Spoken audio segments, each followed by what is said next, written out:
We're here to share with you inspiring stories that bring to life all the little and big ways that people bring more love, joy, laughter, and humanness to everyday life.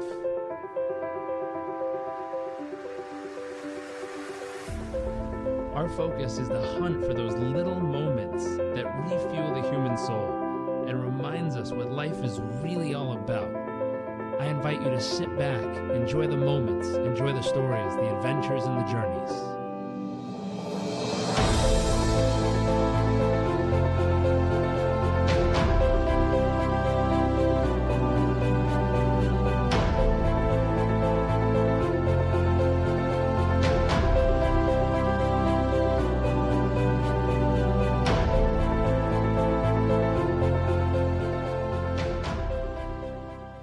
Hey there, welcome back to another episode of What the World Needs More Of. I'm your host, Jarek Robbins, and I am here today with our very special guest, Jessica Powers. Thank you for joining us. It's my pleasure. Now, as always, we're going to dive straight into the question of the show, which is, Jessica, what do you feel the world needs more of? Love. I feel like the world needs more love and connection, seeing each other, hearing each other, and just having moments of quiet together and conversation. I love that. More love, more seeing each other, more understanding each other, and moments of quiet in conversation and connecting with each other, which I think is fun because that's how we met. I don't know if it was quiet, but it was certainly in conversation. Yes, we had dinner together. We did, and it was a great conversation. I had to use my best speaking voice to get it out there around the table, but it was a wonderful, wonderful group of people up in New York. And I agree. I think more people spending time in community, connecting and sharing and loving on each other and hearing each other and seeing each other makes such a difference in this world. And I think for some reason, so many people don't do that. We're so, quote unquote, busy that we forget to connect with all the most important people around us. It's so true. It's so true. We get busy. We get into our routines and our habits. We have our priorities that we're focused on, and, you know, getting together and having a little room for surprise and spontaneity and connection. I think that's really what makes me feel alive, what makes me feel like, wow, there are these people in front of me who have made so many different choices than I've made, and I've had so many different experiences in the world than I've had. There's so much to learn. There's so much to laugh about. There's so much to teach each other, and also just have fun together.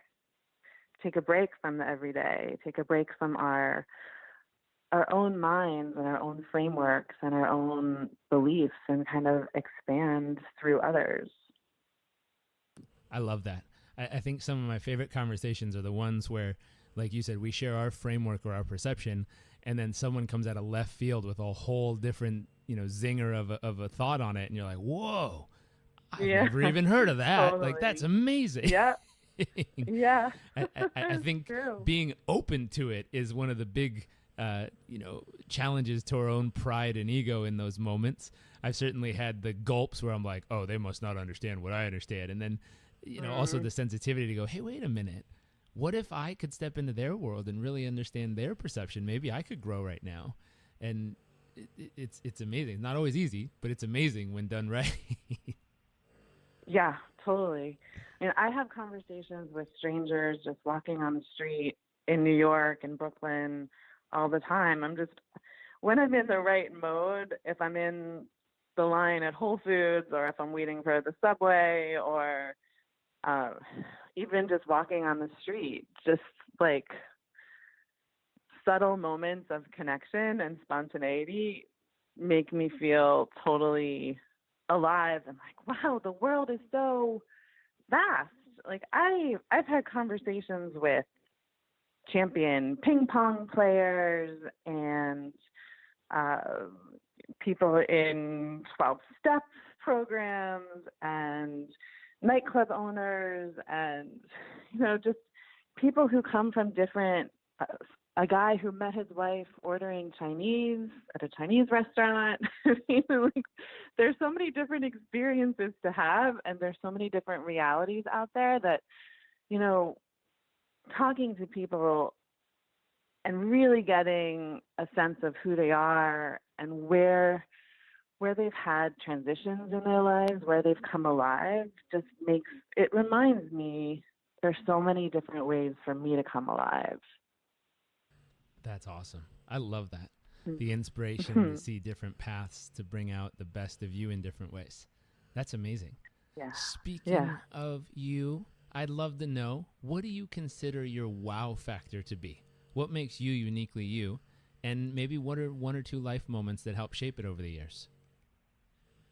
Oh my gosh. Well, I think we've sort of been talking about it, Jarek, a bit. Just talking to strangers and connecting to people about what is special and unique about them, understanding what really matters, or without asking directly, like, what matters to you, just really seeing what matters through our interactions. And so, you know, I come from a family where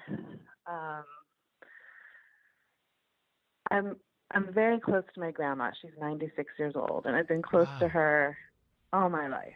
Yeah. 96, that's very a long powerful life. It's a long life, and, you know, she tells me old age is not for the faint of heart. But she's 96, and she's always just been fascinated by people's lives and by their stories. And just, you know, a pleasure to be around. She's a pleasure to be around. She's funny and sweet and patient, and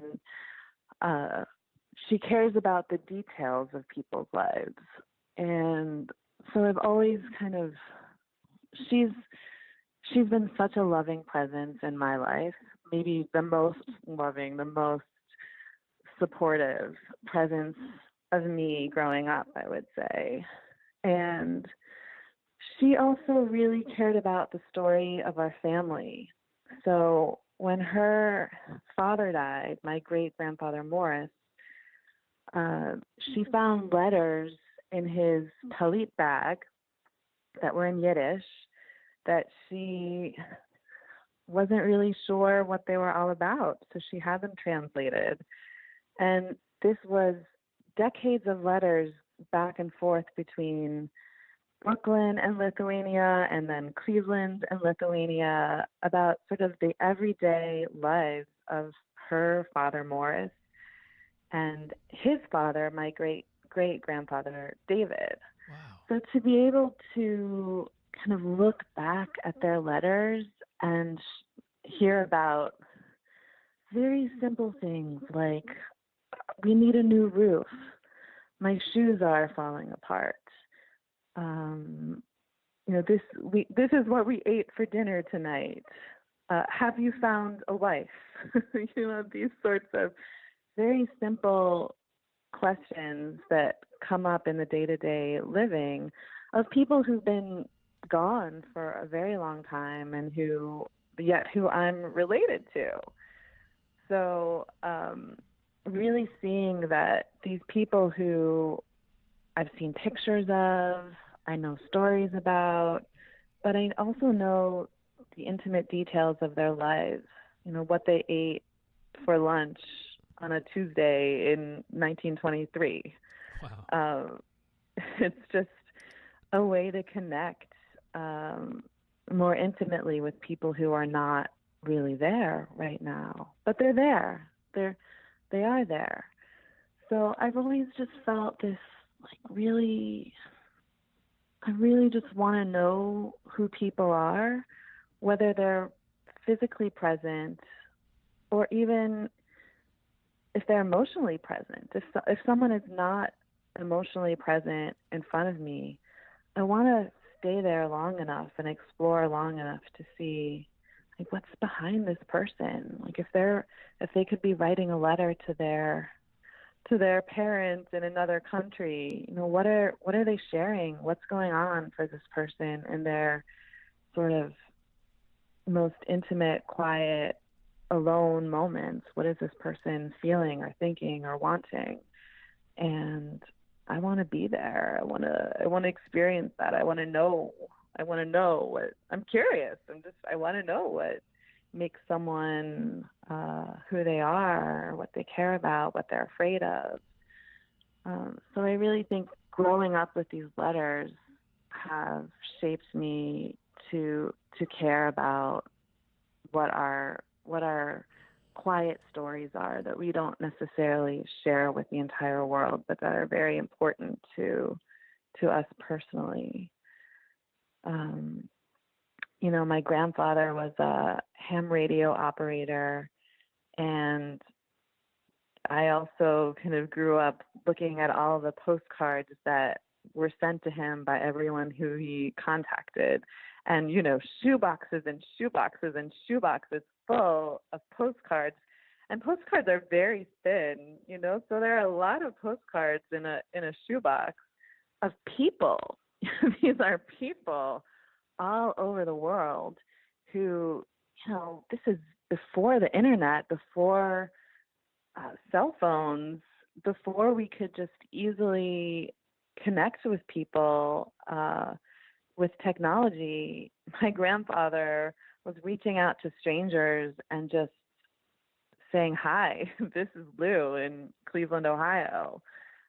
And they were people together. And so I think that also really made me feel like, wow, this world is so full of people who are all over the world experiencing life in very different ways, but they care to connect.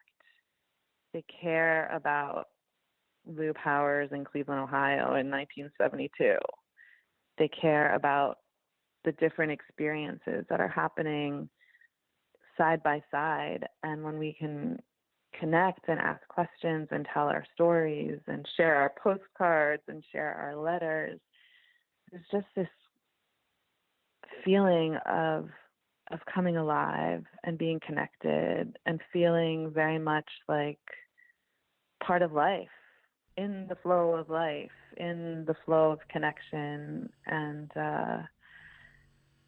it's not about being productive. It's not about performing. It's not about reaching a goal. It's just the feeling and quality of, I'm alive and I'm connected.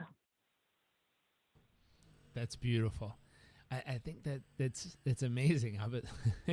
It'd be fun, or I'd be curious at least, to see the web of how many different people those postcards connect all over the world. I'd be curious because you're right. So many postcards, so many people and stories and memories fit into that shoebox. It'd be interesting to see it on a web, a little stick board with all the strings tying together, how all these relationships interconnected with each other. It'd be fascinating to know how many people he really touched. I mean, on the internet, they track those random, this is how many retweets something got. Versus if you could look at that postcard and say, wow, I wonder how many hearts that postcard touched over the years. I love that. It's fascinating.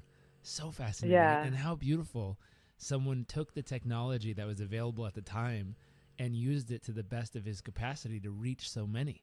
It's so beautiful. It's so beautiful. Seems like he was ahead of his time. He was already interconnecting the webs of the world. He would have loved the internet. He didn't. He died before the internet existed. He would have loved it.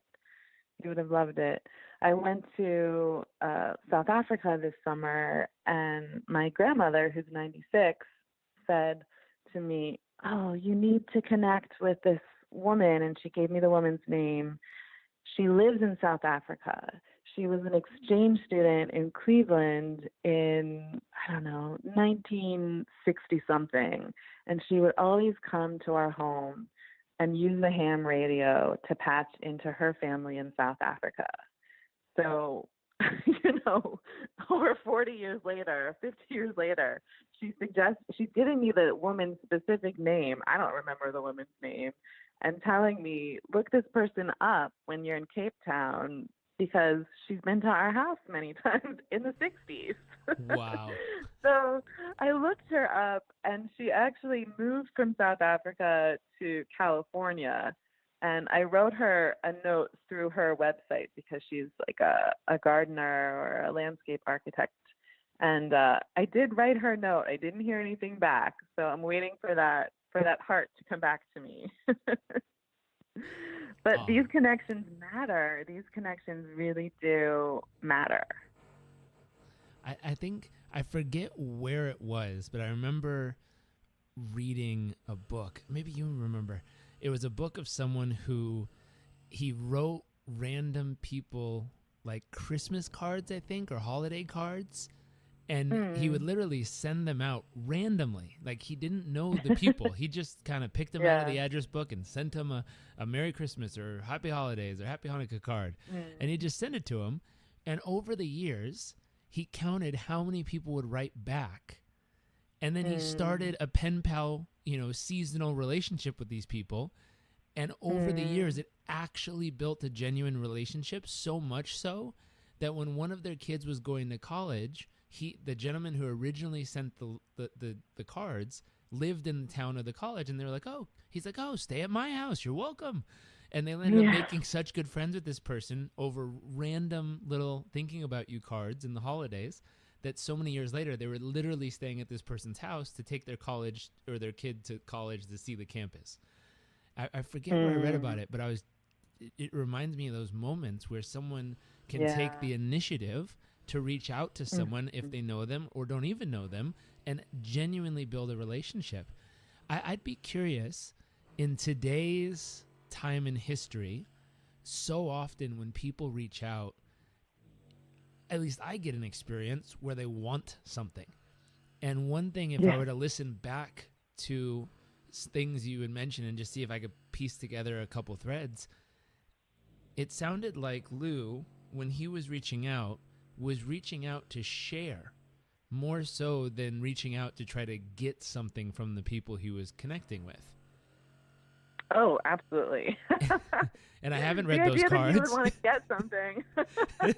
but it doesn't sound to me like Lou was trying to bamboozle anyone through the mail. No. It sounds like he was sharing with people and connecting with Yes. people. And I think Yes. it, as silly and simple as this sounds, I think that's the key is in the modern age Mhm. when you reach out to someone, so often people ping each other because, oh, I need this, or oh, I want this, or oh, can you help me with this, or can you give me this, versus just genuinely stepping back and saying, hey, what could I share with that human? And if they love it, high five self, great, they loved it. And if they don't and they Mhm. throw it away, big deal. At least I tried to share with them, and maybe I'll share something later that they will love. I don't know. That concept of, Right. of going there to share, I think is the key to that. Um, I could only imagine if I would have shown up to the dinner with you and been trying to gather everyone's business card and figure out what I could get from each person. I Mhm. don't think this conversation would be happening right now. No. No. I would have been You're shunned from right. the table quickly. Yeah, it's true. It's true. I think sharing is it's a great way to be in the world, to just think, not what can someone offer me, but what can I offer them? Or not, how can someone understand me, but how can I understand them? It's also good to just have no agenda and just kind of be a blank slate and see what comes of a relationship. And I think about my neighbors in my building. I live in a building with 88 units in Brooklyn, and I'm good friends with some of my neighbors, especially on my floor. And maybe it's about proximity, but also I think we just happen to really click together, and we're we're good friends. And when I came to this building, I had no expectation that I was going to be sharing dinners and relationship ups and downs and more dinners and parties with these people who are just behind my walls. So I think that also exists when we're walking around our everyday lives, or when we're having dinners with people who we don't know. it's just not knowing where the interesting, connected conversation is going to come from, and um, to make these connections, to let them start more anonymously, without expectation, without agenda, and to just see through the unraveling of the conversation, of sharing about ourselves and sharing with each other, where do we connect? Where do we genuinely connect? What makes us both laugh together? What makes us kind of scratch our heads and get curious together? It doesn't have to do with title and role and all these sort of external markers of who a person is, but it's really, what do we care about and how can we connect with each other? I love that. I absolutely love that. And I agree with it. It's fun. I think the concept of people have heard of something like a photo safari, where it's you go out and you try to see where your camera takes you, and then you allow it to lead you around the park or the city or the zoo or wherever you are and see what you can capture.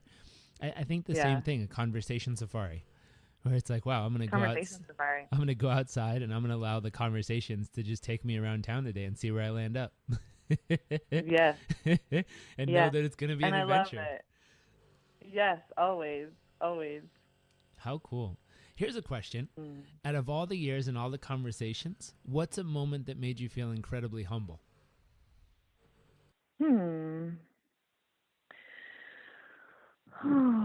What's a moment that made me feel humble? Well, it's not a conversation with a stranger. I think it's a conversation with my grandmother. And this is more recent. But my grandmother recently moved to assisted living about 2 months ago.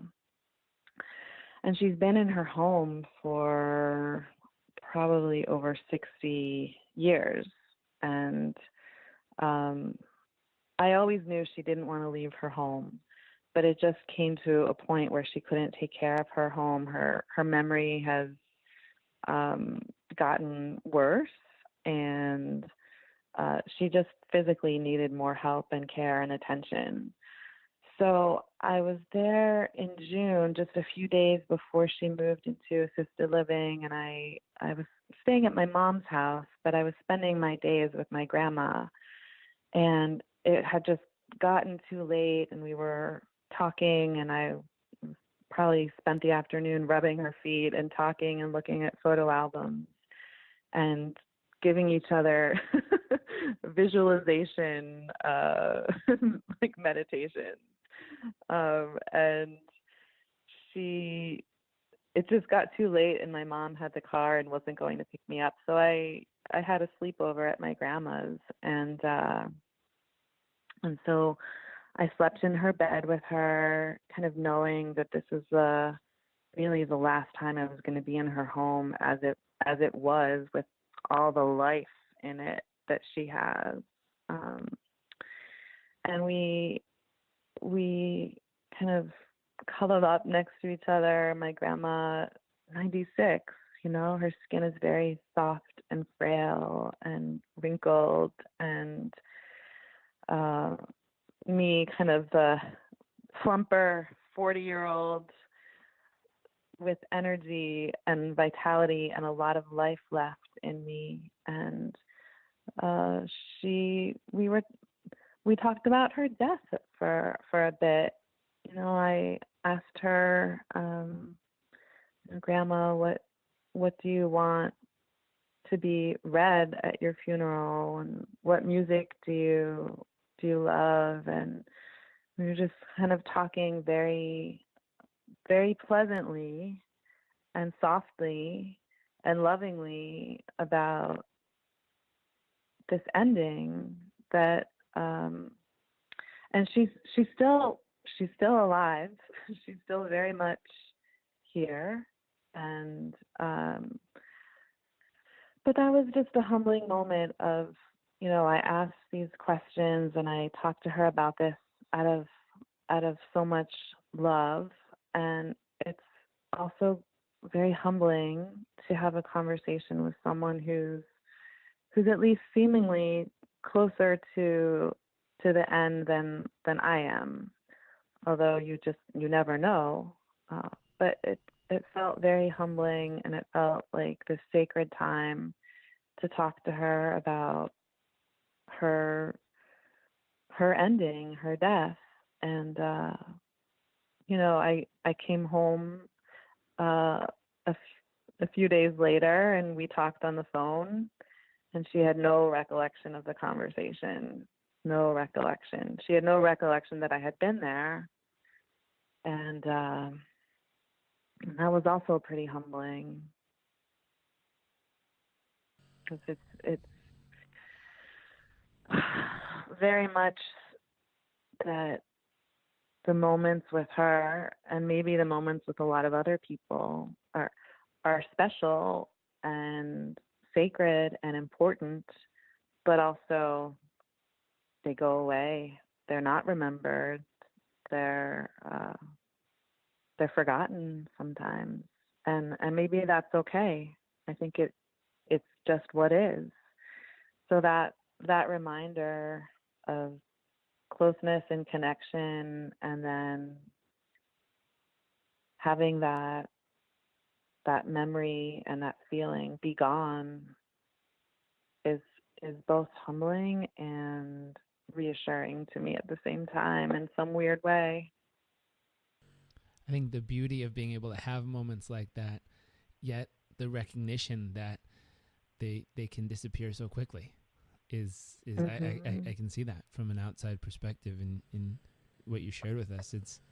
There's beautiful depth there, yet there's like a fragility to it, a fragileness to it, that I think that's part of what makes them so special, is realizing they won't be there forever, but they are here right now. And it's why, if you allow them to become that important part of your life, you value them and you connect with them.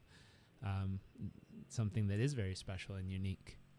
How beautiful. Mm. How beautiful. Mm. Here's Mm. one. What about an awe-inspiring moment throughout the years? Awe-inspiring. Oh my goodness.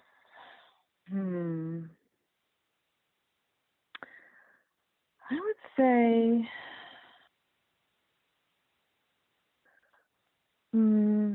last year I went to on a trip by myself, and I went to Bali, and I decided to climb a volcano with a lot of other people before sunrise. We probably got there at around four in the morning and started our climb. And the climb was uh, easy in the beginning, more challenging towards the end, and it got really rocky and more steep towards the end. And there was our guide had these like huge, thick, big hands, and just towards the end especially grabbed my arms and kind of just picked me up with his one arm, one strong arm, for like the last maybe 5 minutes of the climb, and was such a great support, propelling me forward. And getting up to the top of that mountain before, or the volcano before the sun rose, and just sitting in my exhaustion and stillness and the quiet of morning and the quiet of being with so many other people at the top of the volcano, all quiet, all just sitting and waiting to see the sun come up. And it did. And it was beautiful. How beautiful. Mm-hmm. I've yet to do one of those early morning sunrise climbs, but I have seen Mm-hmm. some of the pictures, and they always look spectacular. It's Yeah. just, I think it's more than the picture. My hallucination is I believe it's the experience of it, the feeling, where you feel kind of the dew or the mist of the morning on your skin, and you experience the coolness yet the warmth entering into the environment, and then you and I don't know, I've had friends describe it to me where they're like, you could feel almost the warmth of the sun bring to life this incredible landscape that a few moments before didn't exist in the visual perception, and all of a sudden it's like life comes to life in front of you. Yeah, that's exactly it. Yeah, everything is sort of dark in the beginning, and looking down, it was hard to tell, is that a lake or a river or a farm? What is below? And yeah, the cool of morning, the cold of morning, cold, and then slowly feeling the day start to glow, and seeing, oh, that's a little lake, and that's a farm over there, and there are birds, and yeah, everything was kind of sleeping and dark, and it all woke up before me, which is so beautiful. That's cool. And usually I'm in bed when the sun is rising, or certainly I'm usually not on a volcano to watch it rise. I think that's also the special moment, is being somewhere you rarely are or never have been before brings a new magnitude and experience to those moments, because you're like, wow, this is what it looks like over here. How fun. Right. Totally. Yeah. Here's a thought. Well, I do. Oh, go for it. Oh, I do boot camp in the morning, so I am up in my neighborhood, walking over by 6:15, and it's still beautiful here. It's the same sun rising, so it is still beautiful, but it's a little bit different than watching it over a volcano. That's true. It sounds spectacular. What's your greatest fear? My greatest fear. I think my greatest fear is not being known. Not being known. Not being seen, not being valued, not being loved, and kind of dying without being known intimately by the people around me. Wow. Yeah. Mm-hmm. Wow. I think there's power in that. I think there's also a big differentiation that I've only become familiar with this concept recently through reading, and the difference between knowing somebody but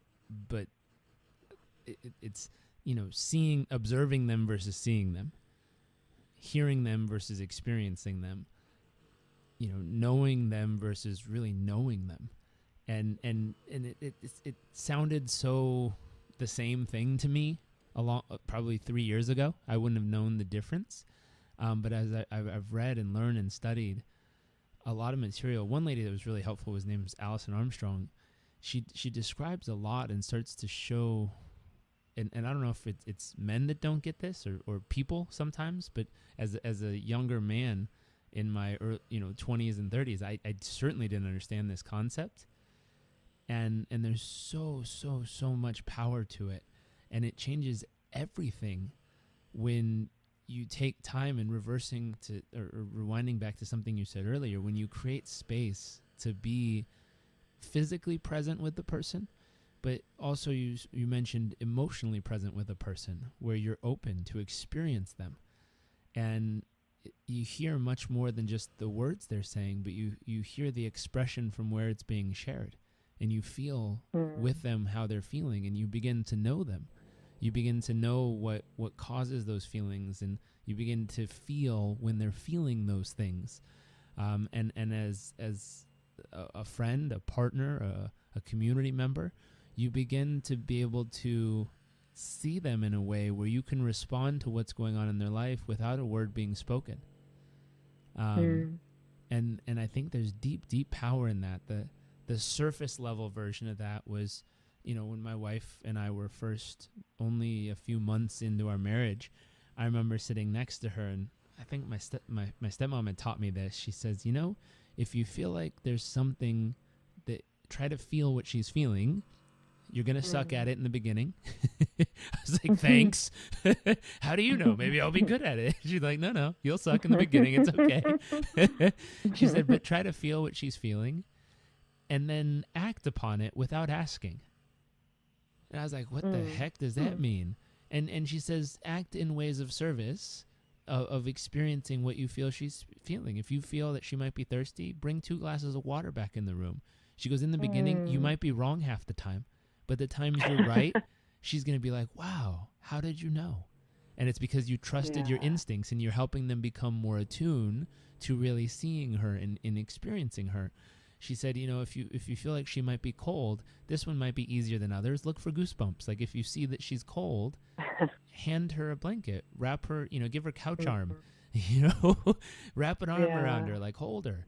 If you practice, and I think it's a practice. I don't know if anyone comes, pre-programmed with this gift, but for me, it's been a deep practice of learning how to do the things that you mentioned, to see someone, to know someone, to love someone, to value someone.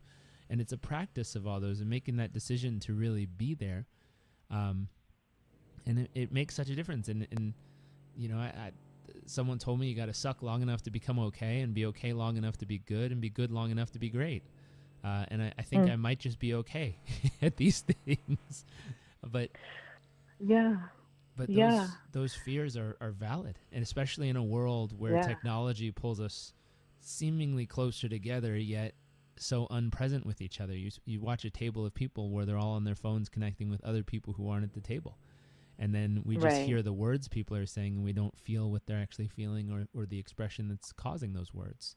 And we argue back to try to prove a point instead of just experiencing their expression and acknowledging the fact that they feel that way. Yeah, I think that's really beautiful, to accept that another person has different feelings and needs and experiences than us, and it takes time and experimentation to learn really who that person is and what they need and how they experience love. And it's challenging. Like I've heard the expression that relationships are like spiritual graduate school. It's like the ultimate frontier of spiritual life lessons and relationships. Yeah, I think my needs, my desires, my fears are not the same as those who are closest to me. And so it's even recognizing that and knowing that being able to, it's like being able to empathize, to see that there's another person outside of me, that we're connected, that we want to become closer. But the way to become closer and to connect more intimately is sometimes giving that person space to show me who they are, to show me what they want and what they care about. And it could be wildly different from what I think it is, or what it is for me, which is what becomes so fascinating about being in relationship, because it certainly helps me clarify what makes me uniquely me, and what makes this other person, my girlfriend, uniquely her, or my closest friends, what makes them uniquely them. So it's sort of this irony that we want to be close, we want to be connected, we want to gather together, we want to experience life together, and to do that sometimes takes a bit of space and just letting them be. It's true. I think my wife taught me something that was really useful in that category, which was the thing that I deeply, deeply, deeply yearn for the most from somebody. She taught me to give that to people around me, not expecting anything, just share it with people. And what was fascinating is the moment I started doing the thing I was hoping to receive from others, Mhm. all of a sudden it Mhm. started mirroring itself right back into my life. And I was like, Yeah. whoa.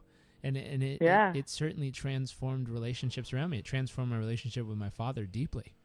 And it was, Mm. the acknowledgement or recognition I've always dreamed of experiencing from him. The moment I started giving it to him, it bounced right back, and all of a sudden I started receiving it. I'm like, well, that's a gangster ninja move in life. And Totally. it wasn't giving it Yeah. hoping that it would come back. It was genuinely just sharing it. And from a Yeah. genuine place of, I don't need anything. I'm just here to love on you and support you and give to you and see you and hear you and feel you. And all of a sudden magically came back. I was like, whoa. Like, turned Mm. around, I looked at my wife. I'm like, what else do you know that I don't? Share those secrets, woman. What do you got? She always laughs. She's like, Yeah. I don't think it was that big of a deal. I was like, no, it really Right. was for Right. me. It worked. and, I, Yeah. and I think that's the Yeah. special part, is it might seem obvious to one person, but literally it's life-changing to another. There's beauty Mhm. in that. Here's a crazy question. What are you most excited about for your future? Oh my God. What am I most excited about for my future? Hmm. I have to think about this. Hmm.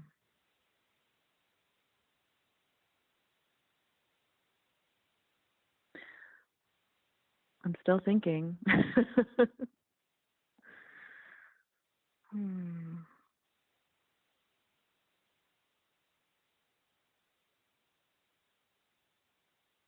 Well, I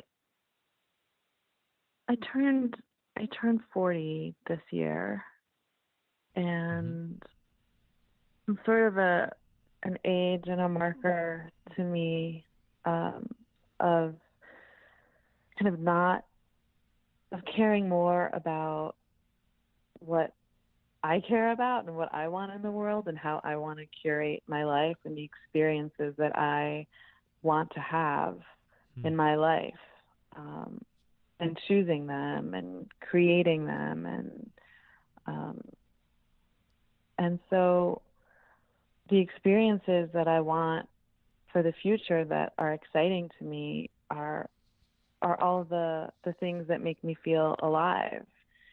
It's there's no pinnacle, I don't have this, um when I achieve this goal, then I'll be excited and happy. I think it's more everyday quality of my life and connecting with the people who I care about and seeing those relationships grow, seeing the most intimate relationships grow and deepen, and to learn through those relationships, and to feel how wonderful it feels to love, and to let that feeling grow, to just feel the experience of loving others, and for me to also get more comfortable in that feeling, because as much as I think I focus on love a lot in my life, and I try to be a loving partner and friend and citizen and human being, there's always a shadow side. It's like, because I didn't always experience the love that I wanted. I didn't always feel nurtured and supported. So there are ways that I learned to cope that with that lack of love, or stories and beliefs that I told myself. This is why I'm not being loved. This is why I'm not being supported. It must be because I'm not good enough, or I don't deserve it. So there's always a shadow side to seeking that love, and to emotionally working through internally my experience of, oh my God, this love is going to go away, or this isn't real, or it always leaves, this love is always going to leave, or, and to just become more open to both giving and receiving love. I think that's my big lesson in life is to love and be loved, and to experience it internally as something that I'm open to. I love that. I think that's one of the biggest life lessons that most people go through. It's figuring out how to let down the walls, and how to, kick down the barriers we've built, and how to find a way to be safe and strong and powerful, yet vulnerable in that space of just vulnerability and openness to experience love and really let it in. And then on the other side, how to share it with people, and how to share it in the ways that we know how to, and how to learn new ways to share it in the ways that they most want to receive it. I think it's fascinating. That's some definitely look forward to in life. in my travels around the world, I think it's something everyone is working on, whether they know it or not. But it's certainly exciting in the future. How beautiful. Yeah. Well, we're going to switch gears. We have 3 questions in a second section of the show. It's called Nuts and Bolts. This is the tactical, practical, applicable, like something someone could take and immediately use in their day-to-day life or experience. And I'm excited. So far, I have about almost a page and a half of notes over here. So thank you for sharing so much already. I've been taking notes wildly on my side. Our next question is, what do you currently focus the majority of your thoughts and time and life on each day as of right now? That's great. I think clearing space. So clearing space, creating spaciousness in my life for thinking about what matters. And so the nuts and bolts of that are, I love to float in flotation tanks. And I go in a float tank for an hour at a time, and I feel my body physically relax, and I feel kind of the sensation of letting go and letting go and letting go. And then coming out of the float, feeling like my energy and my emotions have shifted, and I can then move forward with making decisions and thinking creatively from the space of relaxation and openness. And I love to take walks. I love to take walks and just run into new experiences and people, and I don't know, cool restaurants that didn't exist a year ago or 3 years ago. I just open myself to spontaneity and not knowing, and just having no expectation. I'm just being open. So yeah, floating, walking, honestly contemplating death and endings, especially, with my grandmother being 96. But I've been taking a class on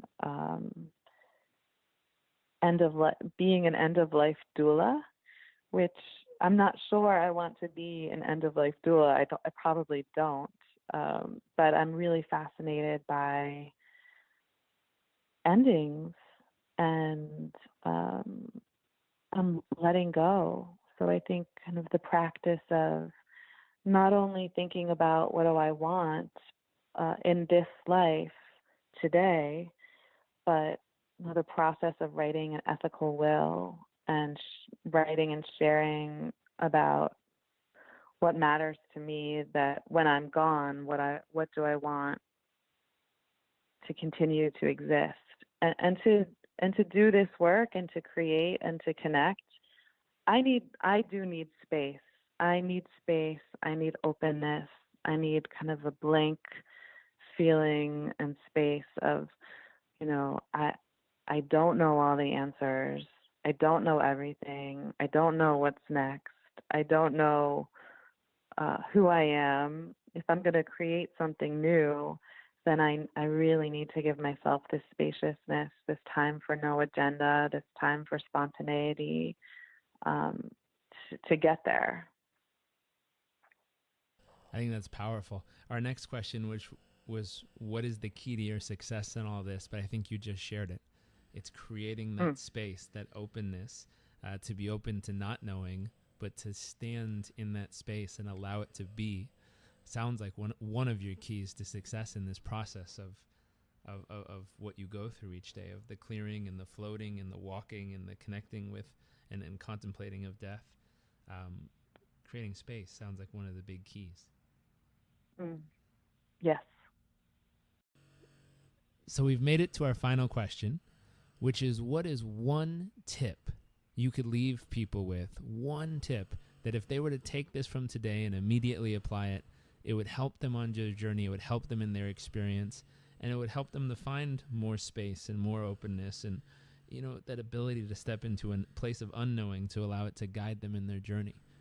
What's one tip we could leave everyone with today? I think asking the question, what am I curious about today? It's that simple. And that answer might change from day to day, but today, what am I curious about? And let that guide our conversations and what we see and what we look for and how we behave in that day. I love that. What am I curious about today? Let it be your guide to curiosity. Let it be your guide to life. Let it take you on that journey. I really love that question. I'm gonna try it. I'm gonna try going on a conversation safari and allow what am I curious about to guide me and see where it might take me throughout the town. Well, thank you. Great.